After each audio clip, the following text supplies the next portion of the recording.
Hey, everybody. Thank you all so much for joining us here today. My name is Hannah Stevens, and I'm the Enterprise Implementation Specialist for Scale Computing.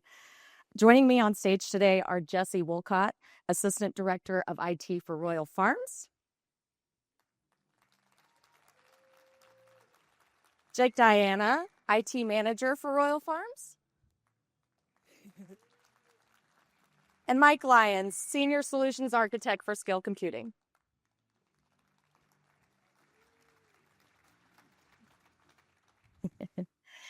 During our session today, we'll be covering the many facets of the Royal Farms Edge deployment in detail and give you all a firsthand look at how our two teams successfully deployed over 300 stores in just 6 months.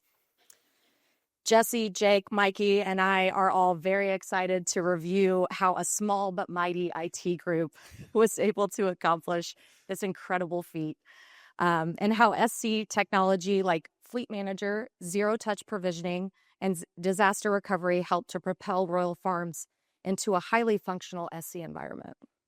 To kick things off, Jesse, take us through what sets Royal Farms apart from other gas stations and convenience stores in your day-to-day operations. Sure. So Royal Farms is a convenience store gas station in the Mid-Atlantic.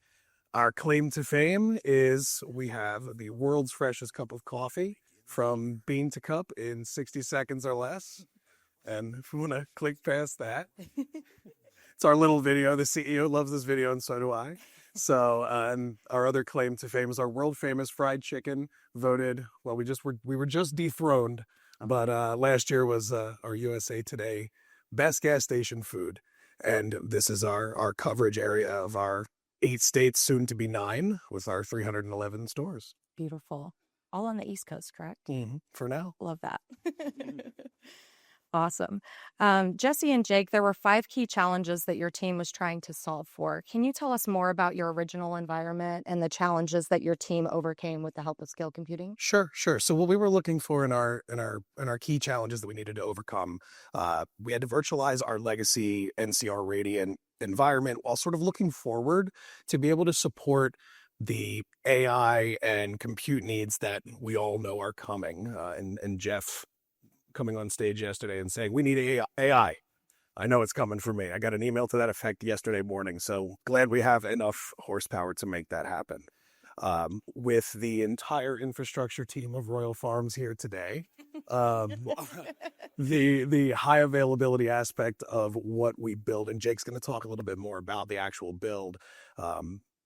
We don't have enough people, frankly, to be able to be everywhere at once. So doubling up on everything to make it all highly available was super important to us. And to that effect, right, buying 2 and 3 of everything, we have to cost optimize. All of you with retail locations know that $10 extra per site or $100 extra per site times, for us, 300 makes a huge difference. So when sales folks say it's just a few dollars more, it's like, well, hang on, right? Times 300. Times 300, right? Every time we say this, times 300. So, and then the unified management piece, which speaks to our lean team build, right? And our physical constraints as well. So the unified management with our small builds here. Awesome. And then Jake, can you take us through kind of what you all had and kind of where you started from an environment standpoint as well? Yeah, absolutely. So kind of taking us back to what we had prior before we made the leap to scale, it's the overstatement calling it infrastructure. But for those of you that are familiar with NCR Radiant point of sale, some of these devices may look familiar to you. But we were using NCR's proprietary EPC4 and 5 for all of our electronic payment processing, and then their NCR S600 or S500 site controllers for the main site server at each location. Pairing those antiquated devices with end-of-support operating systems, you can imagine that could lead to quite the recipe for disaster. Could. Yes, could and did. On the networking side, we had a single 60 series FortiGate firewall paired with a couple of unmanaged switches. Generally, our compute needs are fairly low, and even as such, it felt like it was always fragile. Even the most mundane or what seems to be what we consider to be low risk tasks like scheduled reboots, any sort of automation, pushing and installing new software, often led to devices failing or dropping offline for reasons that we don't know, other than poor hardware, poor performance. So, of course, that either led to us troubleshooting with operations teams at each location or sending a truck to the site, either of which it inevitably caused a negative impact to our customer experience, and that's not something we were okay with. On top of all that, the hardware we were using was end of life, end of support, and it was hard to keep what was deployed out in the field running as its own. But even opening new stores, I mean, we couldn't find the hardware anymore. So It just didn't exist. right, So we couldn't buy it. yeah. So with Royal Farms growing rapidly, I'm sure you can see the challenge that presented itself there. Yeah. What kind of options were you guys looking at? Yeah. So Jesse and I, we took a step back and kind of tried to revision what we wanted to do and how we wanted to move forward. And we knew that whichever path we went down, it was going to be a lot of money. So we had to do our homework, right? I'm sure you guys are familiar with a lot of the brands on screen here. And we really took our time to go through each and every one of them. Starting out with Nutanix, I think we're all familiar with Nutanix and their model. It's super expensive and it's overkill, and it's meant for data centers. We're deploying an edge, very small data center at 300 tiny little baby data centers. Exactly. So super overkill and wasn't worth the investment there. And then there's Badcom, VMware. I don't think I need to go into detail there. We looked at NCR's Voyix SDS solution. We spent a lot of time with this one. This is one that they've been talking up for a couple years. And as an NCR Radiant shop, we felt like it was inevitable that we would end up on that path at some point. But the more we looked at it, the more we researched and talked about implementation, it just felt like it wasn't ready. And then too, it was expensive, and we did not want to further invest into the NCR ecosystem. And then there's commodity hardware, Dell, Lenovo, running Hyper-V. This was something that, while it was fairly cheap to invest in from a hardware and software perspective, it required a staffing model that we simply don't have and weren't looking to invest in. It's not the direction Royal Farms wanted to go. So to that end, even with Hyper-V and even base model KVM, right? Yep. There's a lot of different options that they're cheap, but then you pay with human suffering, right?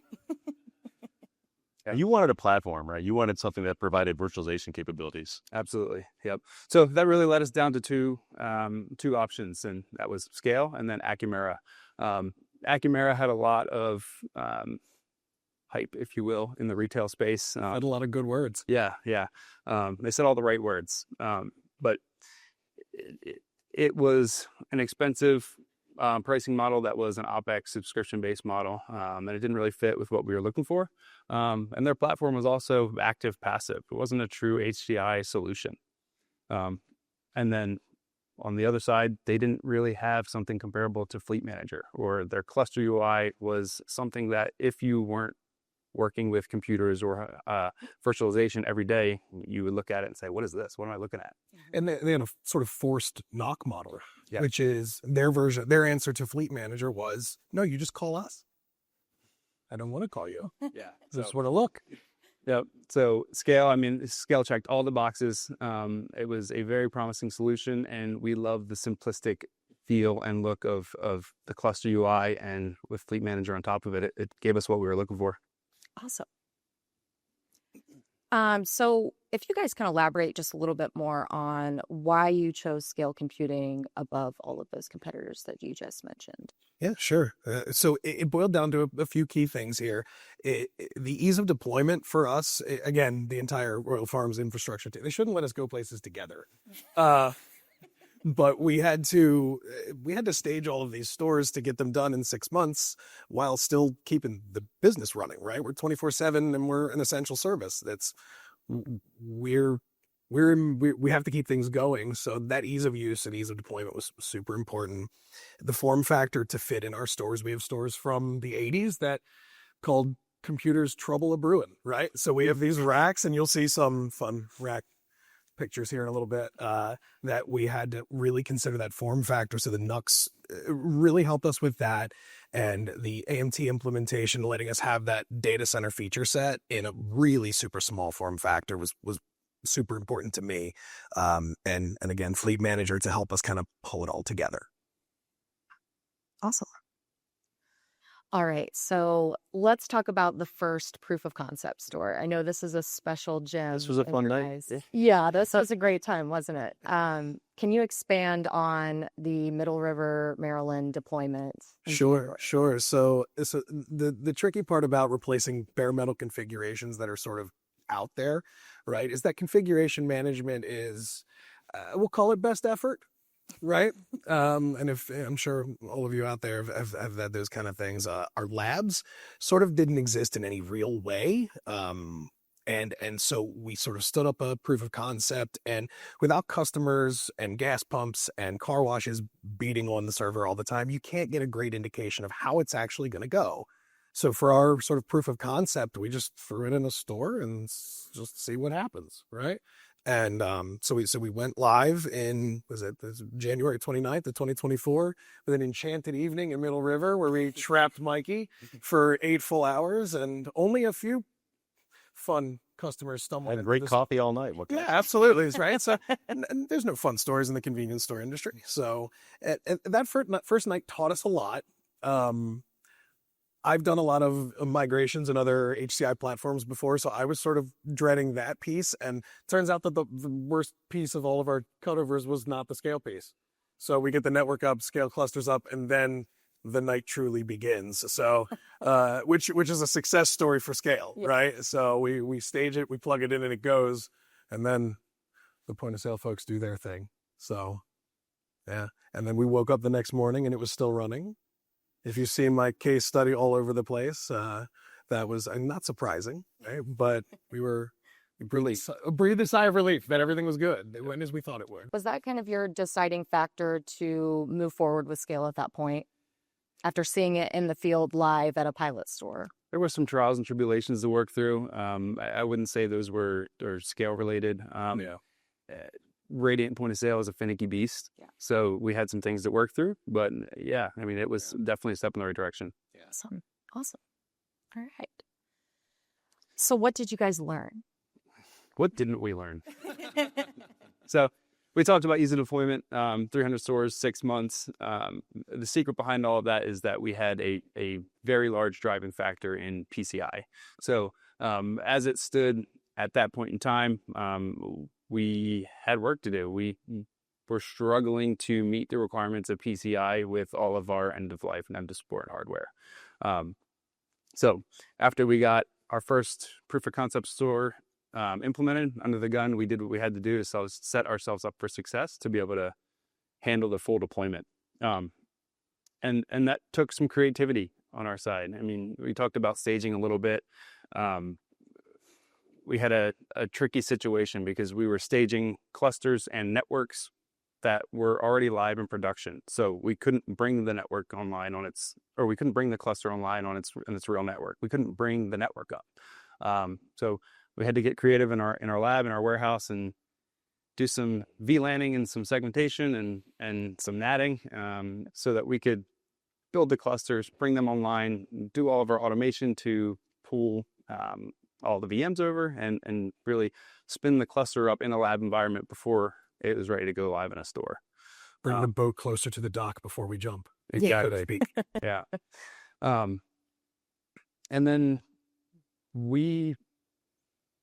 it felt like we were designing a network solution that our MNSP wasn't totally prepared for. So there were some hiccups. There was some extra time spent there developing something that met our goals. And those goals were high availability, redundancy, resiliency. So as it stands today, our new builds, we have 2 internet connections, 2 firewalls, 2 switches, and then we have the HCI platform of scale. It's a really technically capable Full solution. redundant. And yeah, it's fully redundant. And the only thing that'll take us down is a lack of power. So we are happy with that. Even that, we hold out for a little bit. Yeah. Yep. And from an automation perspective, you were new to Ansible, right? That was a new skill and fluency you had to develop. For sure. We are PowerShell cavemen. We love it. If it's not PowerShell, we don't acknowledge it. So learning Ansible was a trick. It's not super straightforward right away, but once you kind of get the basics under your belt, and it's repeatable, and it's not too tough. So once we got those playbooks nailed down, it went pretty well. Awesome. Can you speak to the partners that you utilized for this, expansion? Sure. So E Plus, we'll mention them first. They're our VAR. They brought us scale to begin with, and they've been great to bring together all the pieces and parts from our individual pieces, and I'll talk a little bit more about our hardware stack in a second. But our from racks to cables to everything else, they've been great at, hey, here's a parts list. Get me give me all this stuff, And make sure we get it in time. Yeah. and Dumac has been a really great partner, from sort of providing us Windows licensing, providing us pre-built images that are tested and beaten to death on scale. Oh yeah. And just sort of general spiritual guidance through this process. Jake and I are familiar with the Radiant platform, but those guys sort of live and breathe it, and being able to go from what we knew, which was the appliance-based model with NCR's blessed images on their hardware with their setup scripts and everything else, and sort of entering a brave new world away from their virtualization platform. I want to say we were on our own, but I'm glad they were there. And Field Advantage has a nationwide network of sort of boots on the ground that's specifically pointed towards small format retail. And we had two of our field techs, and two of their field techs in the stores when we were doing our sort of 4 a night. And we had Dumac actually had their 3 of their folks doing the software piece, with Field Advantage doing the in-store piece. And that's the story of how we actually, again, through human suffering, at managing to get 20 stores a week converted. That's awesome. What a feat.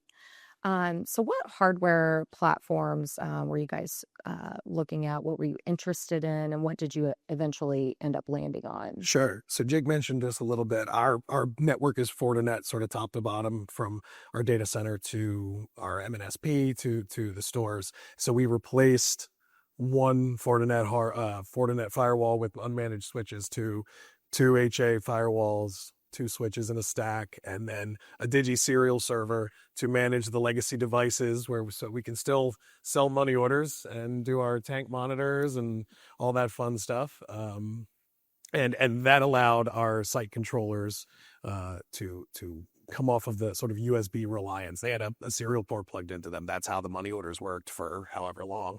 So we had to get that serial server to do the serial to IP traffic to allow that VM to be able to traverse the different nodes.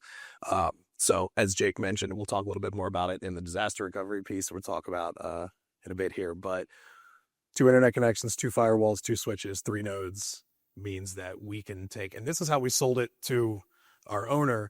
An internet connection can go down, a firewall can go down, a switch can go down, and a server can go down, and we're still frying chicken. We're still making money. And that is if that sort of act of God situation happens, we're probably rolling the truck pretty quick for that one. But it has almost happened, and we were still good. Still good, yeah. That's awesome. Well, one of the reasons that Royal Farms chose Scale Computing was Scale Computing's Fleet Manager. SC Fleet Manager is the first cloud-hosted monitoring and management tool built for hyperconverged edge computing infrastructures. One of the biggest benefits for Royal Farms is having a single interface to manage their IT infrastructure. With SC Fleet Manager, they monitor and manage everything from a single dashboard. Imagine being able to check the health of every store's IT systems just as easily as you check your Royal Farms rewards balance. It's just that simple. An important feature of Fleet Manager, zero-touch provisioning, is the ability to deploy IT infrastructure across hundreds of stores without actually needing an IT team on site. With zero-touch provisioning, Royal Farms was able to pre-configure clusters before they even arrived on location. Mikey, can we see this in action with a demo? Yeah, and really before we switch to the demo, I want to talk about, they were talking about the deadlines they were facing of PCI compliance.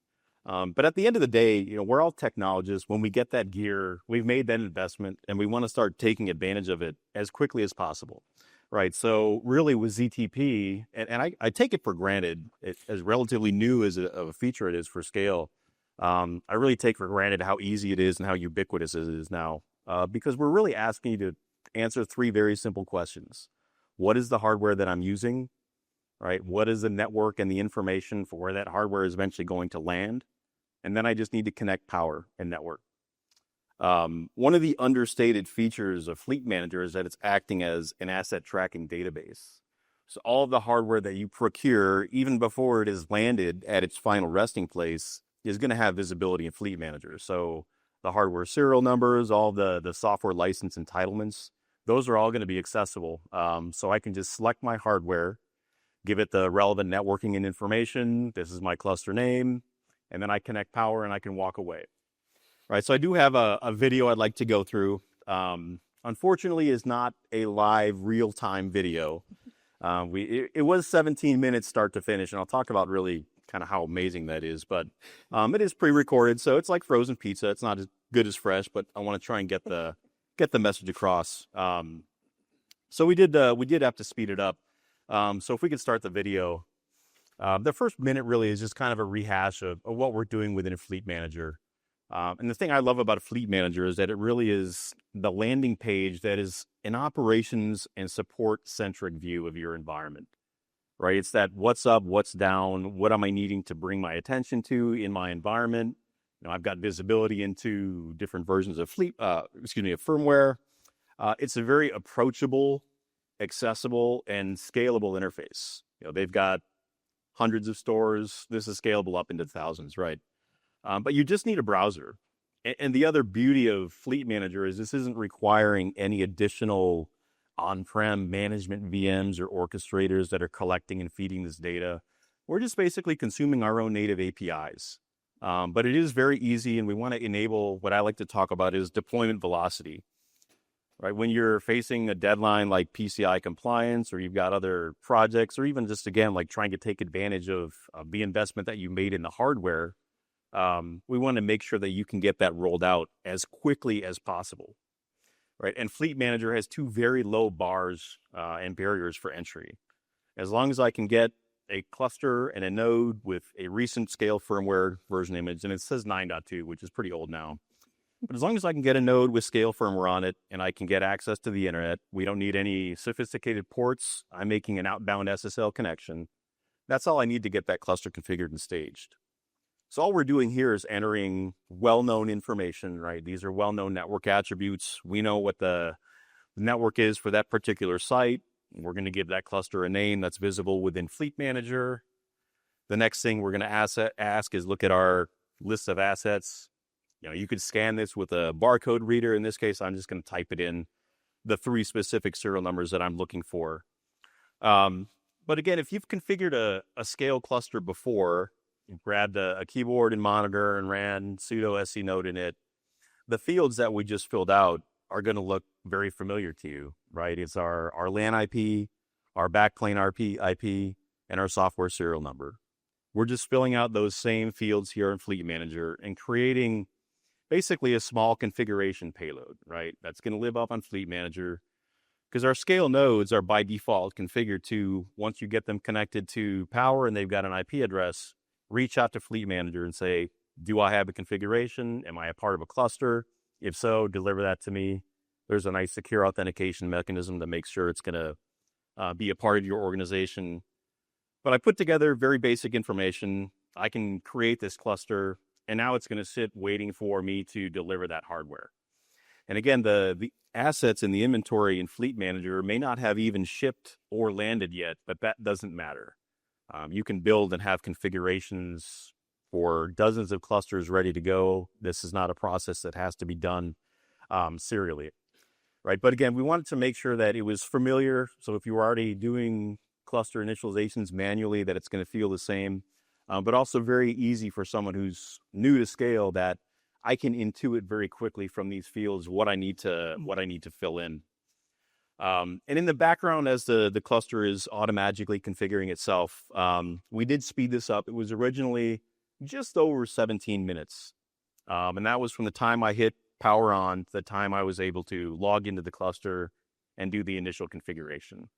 Now, while 17 minutes in the context of a presentation up here for an hour doesn't work, that's a pretty incredibly short period of time, right?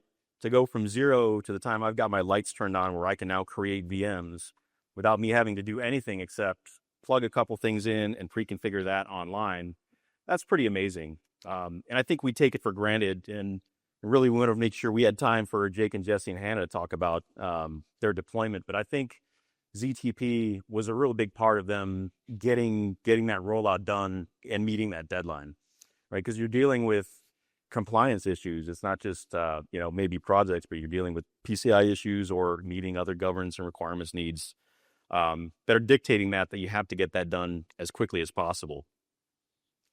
And I think probably at some point in our life now, we've all gone through a ZTP experience of our own. We bought a smart home device, we've initialized that, but ultimately we wanted to make it feel easier than that, right? So that you didn't have to scan a QR code and download an app and then connect that locally to your network. We wanted to make it seem even easier than that, right? And to talk about what Kristen mentioned yesterday was getting rid of more friction. And I think the drag coefficient was already pretty low on deploying a cluster, but we've made that even more seamless. And I hope that turned out to be true for you. If we would have had to set up 300 VMware clusters, we might still be there. So You might still be deploying at that time. So let's talk about results then. Royal Farms significantly reduced deployment times, IT management effort, and licensing costs. Jake, what kind of results has Royal Farms seen in the field since the switch to scale computing? Yeah, absolutely. And I think you nailed it there with your last statement. We no longer have that daunting feeling that some critical piece of our infrastructure is going to fail. We're confident in the platform that is running our stores now. So when we talk about recovery time, prior to investing in the scale and having it deployed, every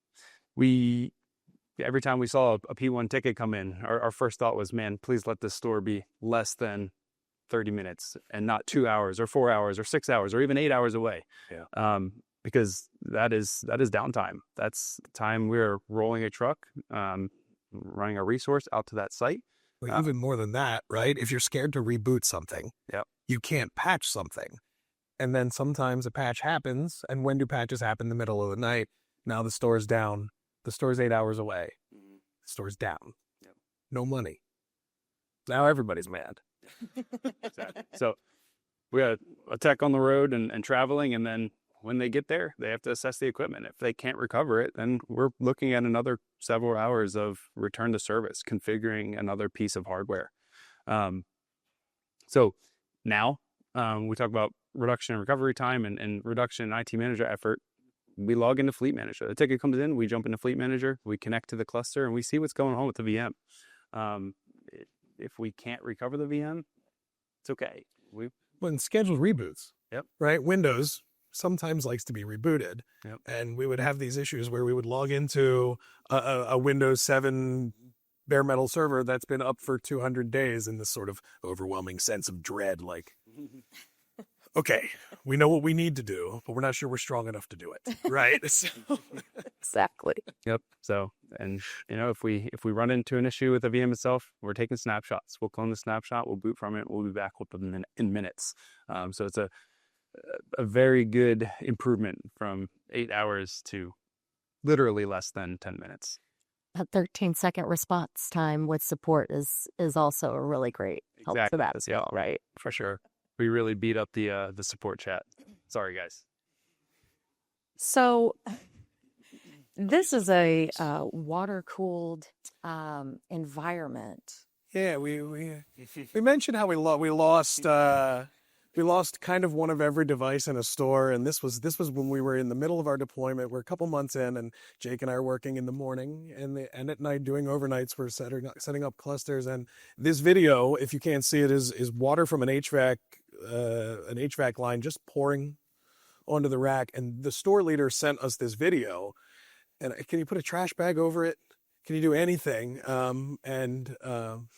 So we lost a bunch of devices there, but the store stayed up, and I think the next one is that. So this is a Teams message from late Friday afternoon that day where somehow, and we've talked about this, this is not supposed to work this way. It's not. No, I do need to call out, this is unusual and unexpected, but it was unusual and unexpected for them, right? Typically 1 node out of 3 would require some support intervention. But they were surprised to see that. But the store soldiered on. We love that. And these are the kind of things that only happen on Friday afternoons, of course. So, yeah. And this is some of our stores from the 80s, the roaring 80s, right? This is a cable modem shoved into the ceiling, and I think we have a cradle point up there too. Got to make it work. Yeah, and the scale cluster kind of hangs out about 4 inches. That's for cooling. You understand? It's very important. Ventilation. For ventilation. And these are the kind of things that when you have a store that's been store chain that's been open for 60 years, some of the stores have these things, and we have some stores that are brand new and have a 27U floor stand or floor rack, plenty of room for activities in there, and then we have some that are over the dish sink. Pretty humid there, not great. So It's a sink, right? that is a sink, yeah, for sure. That one I had to fix a firewall, and I put my foot down and then I had a wet foot. Oh, Yeah, it was not great. Well, let Jake talk to this one because this is what they look like now. Yeah. So after soldiering through a summer of suffering, you just saw the racks we were dealing with. There's just no space in a lot of those existing stores. So we really do have to make it work.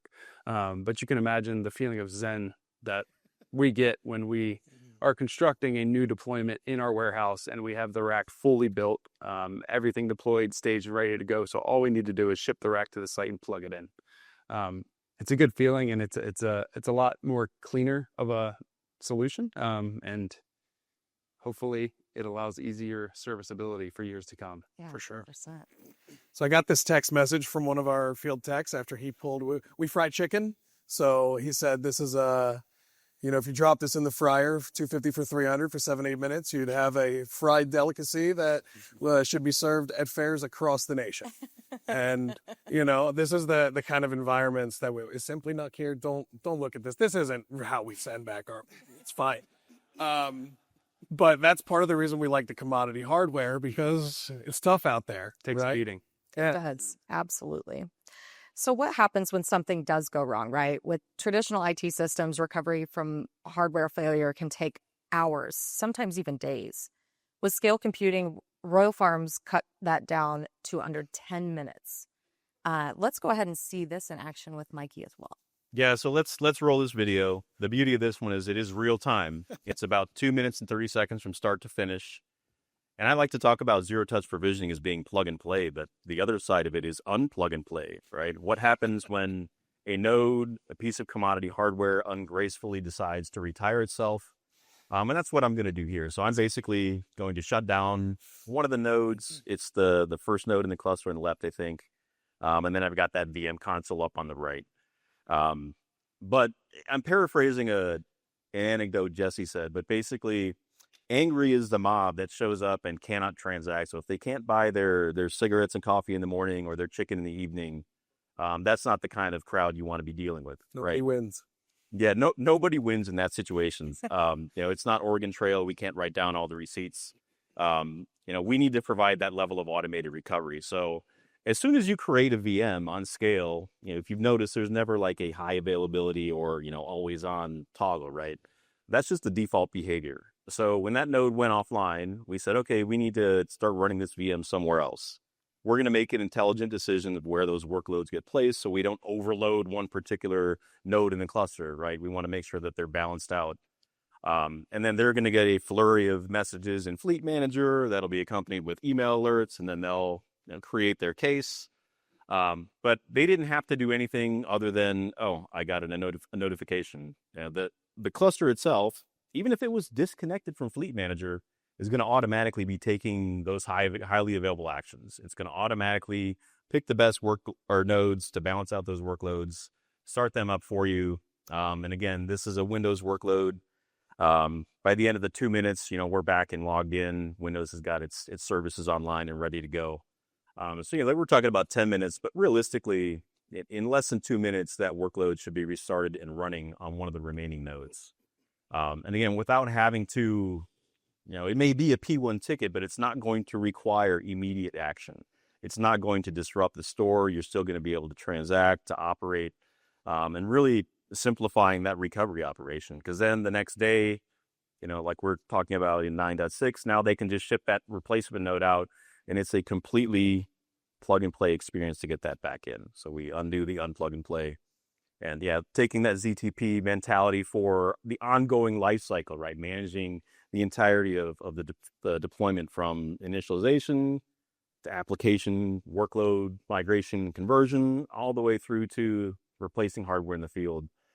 That's extremely easy to use or easy to do all through Fleet Manager. Beautiful. Royal Farms is really a testament to how the right technology can drive efficiency, reduce costs, and unlock new opportunities. We should also give the team a round of applause for winning the 2024 Data Center Project of the Year award from Data Center Dynamics. Congratulations, Heiz.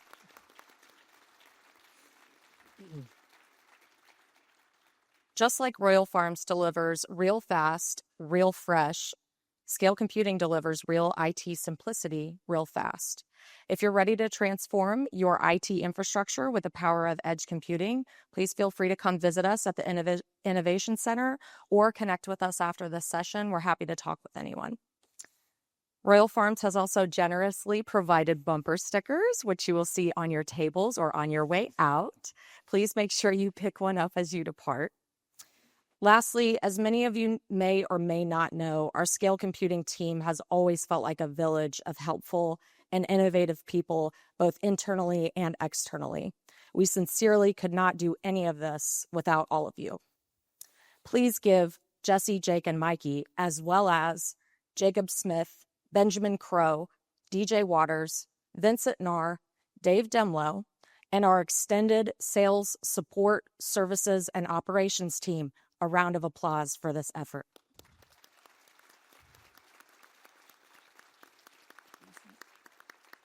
Thank you all so much for joining us today. Please feel free to find us later on if you'd like to chat.